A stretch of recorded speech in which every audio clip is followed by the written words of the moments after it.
JTBC는 지금 망하기 직전입니다. 현재 기업 회생 절차를 신청한 상태로 회사를 살리기 위한 마지막 단계에 들어갔습니다. 만약에 실패한다면 정말로 문을 닫을 수도 있습니다. JTBC는 왜 이렇게 됐을까요? 올림픽이나 월드컵도 분명 중요한 이유 중 하나지만 이 이야기는 훨씬 오래전부터 시작합니다. 오늘은 JTBC에 대해 알아봅시다.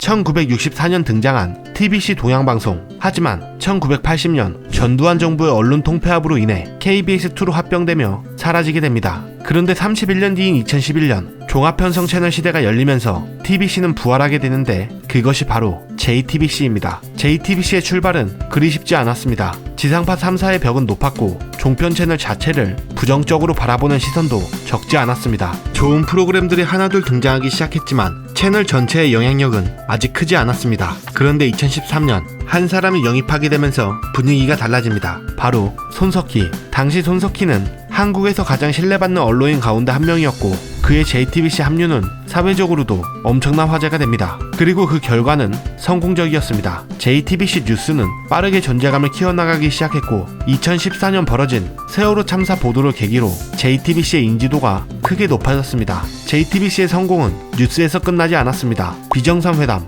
냉장고를 부탁해, 아는 형님 같은 예능들이 등장하고 드라마인 스카이캐슬은 사회 현상이 될 정도로 엄청난 성공을 거둡니다. 하지만 문제는 여기서부터 시작됩니다. JTBC는 멈추지 않았습니다. 단순히 방송을 잘 만드는 방송국이 아니라 대한민국을 대표하는 거대한 콘텐츠 기업을 꿈꾸기 시작합니다. 이를 위해 드라마 콘텐츠 제작을 전담할 조직인 JTBC 스튜디오를 키우기 시작합니다. JTBC 스튜디오는 DP의 제작사인 클라이맥스 스튜디오, 5 삼강빌라의 프로덕션 H, 이태원 클라스의 콘텐츠 지음, 이런 제작사들을 인수해 몸집을 키우기 시작합니다. 그리고 JTBC 스튜디오는 SLL이라는 이름으로 바뀌게 됩니다. SLL은 국내 제작사들을 잇따라 인수했고 글로벌 톱티어 스튜디오를 목표로 3년간 3조 원 규모의 투자 계획까지 발표합니다. 실제로 성과도 나쁘지 않았습니다. 재벌집 막내 아들, 닥터 차정숙, 킹더랜드 같은 흥행작들이 계속 등장했고 SLL은 국내를 대표하는 콘텐츠 제작사 가운데 하나로 성장하게 됩니다. JTBC는 혼자 움직이는 회사가 아닙니다. JTBC 위에는 중앙홀딩스가 있고 그 아래에는 콘텐트리 중앙이라는 또 하나의 축이 있습니다. 이 콘텐트리 중앙 아래에는 SLL, 메가박스, 플러스M 같은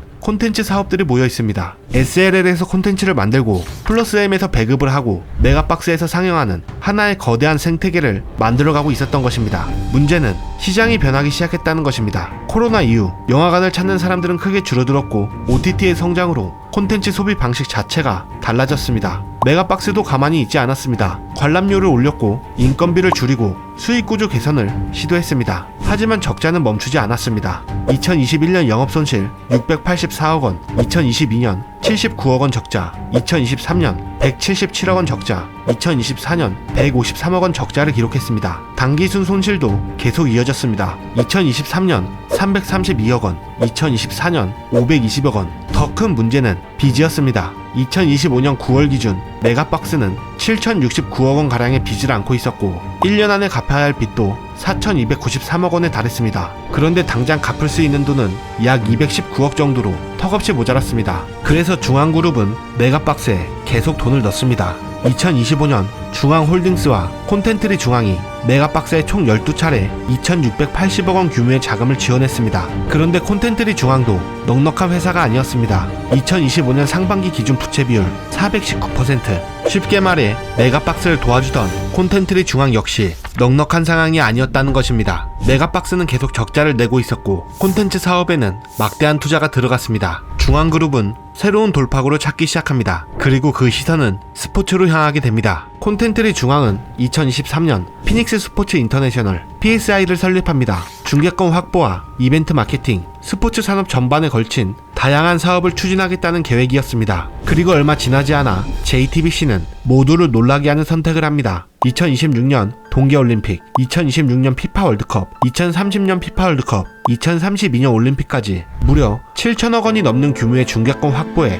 나선 것입니다. 중계권의 가치와 광고 수익, 그리고 다른 방송사에 재판매하는 수익, 잘만 된다면 충분히 승산 있는 승부였습니다. 중계권을 확보한 JTBC는 지상파 방송사들과 협상을 시작합니다. 하지만 생각처럼 흘러가지 않았고 협상은 결렬됩니다. 그렇게 2026년 JTBC가 야심차게 준비했던 첫 무대 밀라노 동계올림픽이 시작됩니다. 하지만 결과는 올림픽이 하는지도 몰랐다라는 반응이 쏟아졌습니다. 그리고 현재 북중미 월드컵 KBS와는 합의를 성공했지만 여전히 MBC와 SBS와는 협상이 결렬됩니다. 원래 계획대로라면 재판매와 광고 등을 통해 자금을 회수해야 했습니다. 하지만 올림픽은 화제성을 만들지 못했고 월드컵 재판매 역시 처음 그렸던 그림 그대로 흘러가지 않았습니다. 올림픽과 월드컵의 중계권이 도화선이 됐을 뿐 이미 JTBC를 둘러싼 그룹 내부는 무너지기 직전이었습니다. 결국 2026년 6월 JTBC는 206억 원 규모의 빚을 제때 갚지 못합니다. 이어 신용등급은 투기 등급 수준까지 추락했고 불과 며칠 뒤 JTBC와 중앙홀딩스, 콘텐트리 중앙, 메가박스 중앙 등은 잇따라 기업 회생 절차를 신청하게 됩니다. 그렇게 현재 JTBC는 망하기 직전 상태에 돌입합니다. JTBC 자체를 비판적으로 보는 사람들도 있을 것입니다. 반대로 JTBC 뉴스, 드라마, 예능들을 보며 즐거운 시간을 보낸 사람들도 분명 있을 것입니다. 기업 회생은 끝이 아닙니다. 회사를 살리기 위한 마지막 절차입니다. 과연 JTBC는 31년 만에 TBC를 부활시켰던 것처럼 이번에도 다시 일어설 수 있을까요?